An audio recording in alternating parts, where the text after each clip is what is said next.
Welcome back to StoryTube. Today I'm going to talk about a classic of fantasy literature that I've been meaning to read for a long time, mainly because it's a favourite of a lot of authors that I really like, and that is Legend by David Gemmell.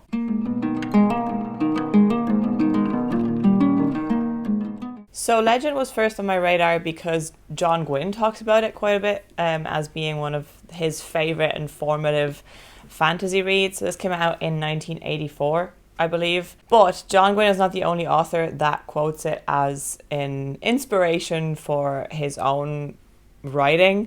There's also Mark Lawrence who talks about David Gemmell, I believe Patrick Rothfuss as well, to name a few. So I went into it definitely expecting it to maybe be a little bit dated or to not be the most original thing in the world, but just wanting to get out of it what these more modern authors got out of it. And it was an interesting experience. So the first thing that I noticed was that I had wrong expectations of it. I didn't actually know that much about it. So everything I knew about it going into it was that the main character is Juss, and he's a retired person of violence. He's an older warrior, and he comes back for basically one last hurrah. So in my mind, this Juss character was like a single POV thing, and we're following him on some kind of quest or something like that. That is not what this book is. First of all, Juss is not really the main character. He is a main character, but the hero's journey belongs kind of to someone else whose name is Rek. And I didn't really vibe with Rek, but we'll get to that later. This is essentially a siege. So the entire book is basically a siege of a fortress, and Juss participated in the siege of that fortress before and managed to defend it. So he gets summoned by the Earl, I think it's an Earl, who is his friend or was his friend, to help him one last time. There are a bunch of barbarian tribes that have come together under one leader that are trying to attack this fortress. And it's some crazy numbers, like 500,000 against like 10,000 or something like that. Like the odds are not great.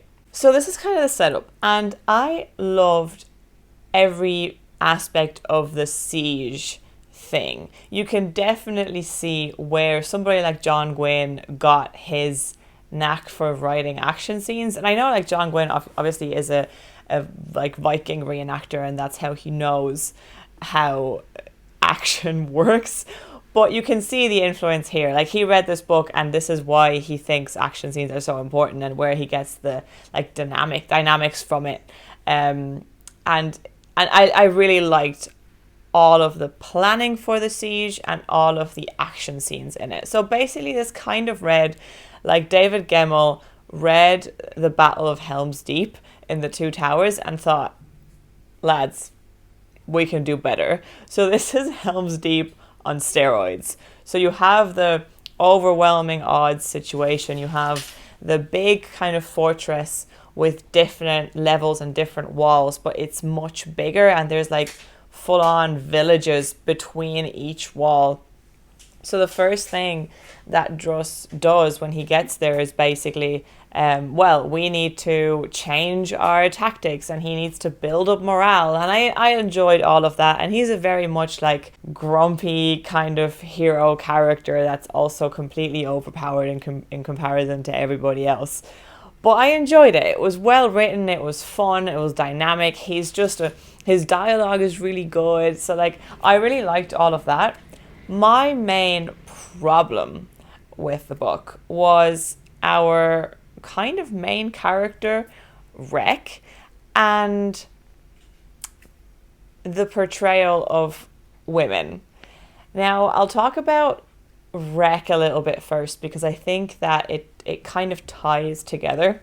So Rek is presented to us as an unlikely hero, a person who is a kind of a coward and then stumbles into this situation where he ends up at this siege and grows into the man that he can be, basically. And that's a good story arc, nothing we haven't seen before, but something that I enjoy. My main issue with it was that I found it a little bit sudden. Like, we were told at the beginning that Rec is a coward, but I didn't really find that he ever acted all that cowardly. So I kind of saw him as a potential hero the entire time. But also, I didn't like how he treated his love interest. And that brings me to the main problem I had with this book, and it is the portrayal of female characters. Now, you could argue, and I read this for a book club, so this was a point of discussion, and it was argued that on the one side, this is a feudal society where this is just how women were treated, unfortunately, and on the other hand, that this is written in the 80s. And I would refute both of those points. The first one with the fact that, well, it's a fantasy novel, not historical fiction, so historical accuracy is completely irrelevant, and there are in fact a couple of things here that wouldn't be historically accurate in how feudal society would work, so that's kind of a moot point. And the second, well, it so happens that I started reading another fantasy book published in the 80s around the same time that I started reading this, and that is Dragon's Bane by Barbara Hambly. And that book does not have the issues of female representation. It was written by a woman, believe it or not. But my point is, women existed in 1984. Women were reading fantasy in 1984. Women were writing fantasy in 1984. So while there is an element of it being a product of its time, and maybe if the exact same person, David Gemmell, was born 40 years later and was publishing his first book in 2024, he would have thought about this a bit differently. Sure, absolutely. But I don't think it completely negates the point of criticism. And I'll get to what that criticism actually is. So there are basically four named female characters in the book. Two of them are just in the first chapter and then never mentioned again. So there are two important female characters in the book. One of them is the most not like other girls girl I have read in my entire life. A pick-me, I believe the kids say nowadays. In that the first scene that she shows up in, she's an archer, and she shows up for the very first time and she's not wearing pants for some reason, and she's walking across the wall of the fortress along all the men not wearing pants, and they're all staring at her because she's obviously drop dead gorgeous.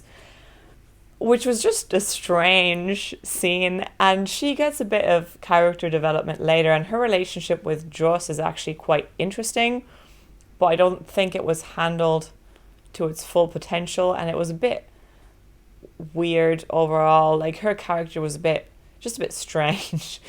And the other main female character is the love interest for Rec, and without spoiling anything about how their relationship comes about or how exactly it unfolds or who she is a character that is not afraid to call him out on his shit. So there's a scene specifically where he behaves in a certain way, she calls him out on it, and he then slaps her.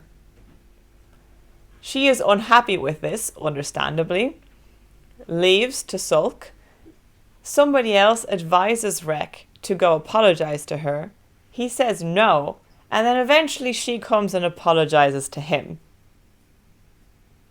And that is the resolution of that conflict. See, I just think that in 1984 it would be possible to not slap your girlfriend. And the thing is, I don't necessarily have a problem with a male character slapping a female character and it playing out in a certain way if you're trying to comment on gender roles or whatever. My issue is that we're clearly meant to like Rec. And after that, there's just no way for Rec to come back from that for me.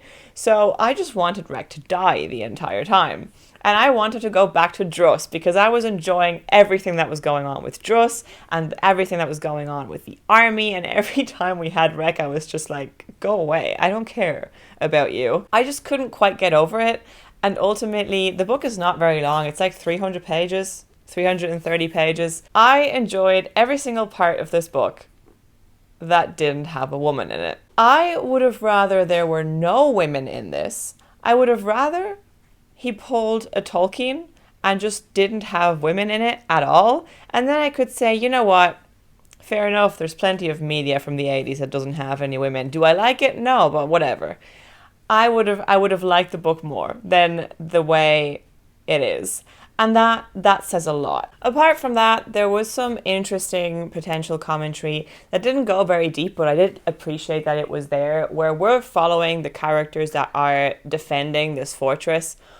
But there are a couple of conversations and stuff going on where even though the barbarians are the villains here, they're just the villains because we happen to follow the characters that we're following. But it's made clear that I don't remember if it's an empire or what it is, that they live in was also a conqueror centuries ago, and now that cycle is just kind of coming to an end. So that was an interesting, I thought, commentary kind of on the genre, to be honest, and even on the like clear-cut good versus bad thing. Even though we do kind of get the clear heroes here, it kind of gets hinted at, well, we could have easily just followed a bunch of characters from the other side and then it would be a different story. So I appreciated that.